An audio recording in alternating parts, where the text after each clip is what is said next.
When we edited our production, we decided to use fast cuts. This is a convention in most action thriller movies. They keep the flow of the trailer intense and the audience remain engaged.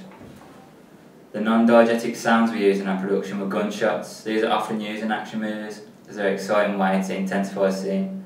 We also used police sirens into the background of the clip, showcasing the devastated city.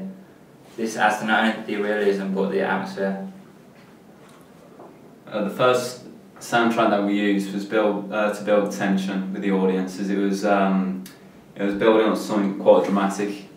The first soundtrack was used at the start of the first act because it was slow and it set the tone for the scene.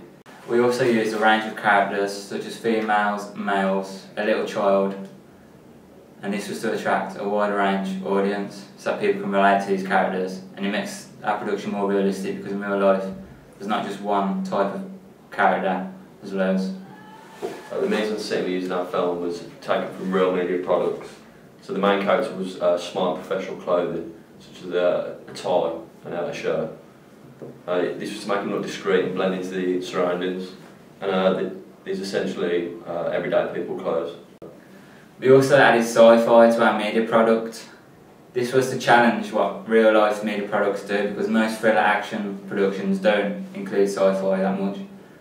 Also, we couldn't include sci-fi that much because we haven't got a high budget, therefore we can't introduce all these special effects that require high budgets. We used sci-fi for the time travel element. The main thing was we didn't want to confuse our audience. We wanted them to realise they were still an action thriller based thing. And what we didn't want to do was get them going to the cinema thinking they was watching sci-fi, because that was just a small element. Our production also follows the 3-act structure. This is used in most real media products. The first act is used to explain the story and the plot. To do this, we had an interview with the protagonist where dialogue spoke of what has happened. The second act is where the main character is faced with a problem, which sets out objectives for the rest of the film. And the third act, Act 3, is when the character faces a problem and creates a new equilibrium.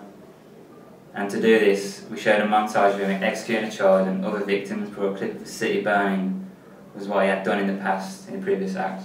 We also challenged the forms and conventions of real media products for our protagonist. The protagonist, he could be a false protagonist because no one knows if he's good or bad. He's killed a child throughout the production, but everyone sees at the start that it's the scientist and the interviewer that's actually programmed him to do this.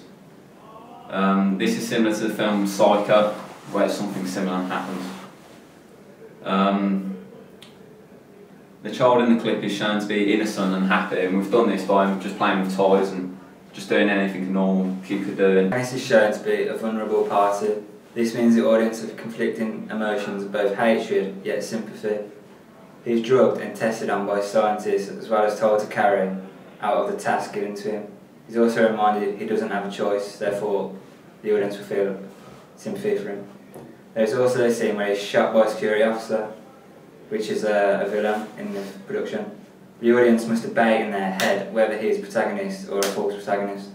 In our production we decided to use fast cuts. This is conventionally in most action thriller movies because the trailer flows and all the intense parts are in, and the audience remains engaged. The non-diegetic sounds we used in our production were gunshots. These are often used in action movies as they intensify a scene, and police sirens were also added to the effect of a city atmosphere. We also used soundtracks for our production to create different emotions. The first track we used was to create mystery when he's being tested by scientists, and the second soundtrack was to create excitement when there's loads of shooting and chasing, basically all our action scenes. Looking to promote a product to a wide audience, you have to appeal to all forms and demographics. This can be done through several different forms of promotion, such as posters and magazines. The main is a trailer. This shows what the film will be about. So we created a magazine and a front cover and a shot. The magazine cover has a large image of our main character from the trailer we produced. This was done because they're instantly recognisable to the main attraction to the film. The character wasn't dressed up in costume, instead we chose to stick him in casual clothing, so it looks like it fits in with the crowds. And it's also the clothes that he mainly wears in the production. The film production company we chose was Lionsgate. This has created high budget films in the past, so a large company allowed them to give our production exposure to a target audience. Magazines are important to not just film companies but any companies worldwide. They're still one of the main things that are used for advertisement and stuff like that. It allows us to not only promote our products, but it allows us to sell it to the customer because they'll read a quick review from an experienced journalist. Supposed to evolve our promoting your production to a large audience. It can be placed on 9 cinemas across the country or anywhere in the public view. They have to be appealing on the eye and also have some relation to the product. We use the picture from the magazine as this was the most effective background and that relate to the devastation that occurred in the film. The title should always be bold and easy to read, so it stands out to the audiences. And film trailer, we used the Apple Mac. This was good because it was quicker than the normal PCs. And there's programs such as Final Cut Express and iMovie that we can use on that. We also use Final Cut Express as software to edit our production.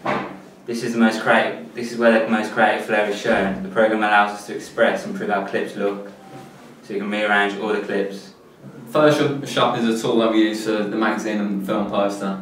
We've done this because it allows for multiple layers, and when we took a picture it's easy to edit stuff like the background where we had the light on the magazine, and on the poster where we had a jack on top of it. It was one of the most important pieces of equipment that we had to use. It was not only used during the planning stages, but it was also used during the actual film.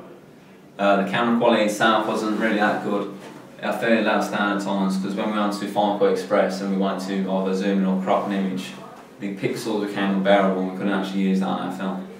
The tripod was also sometimes a bit of a nuisance because it wasn't smooth and it restricted us from filming like panning scenes and things like that.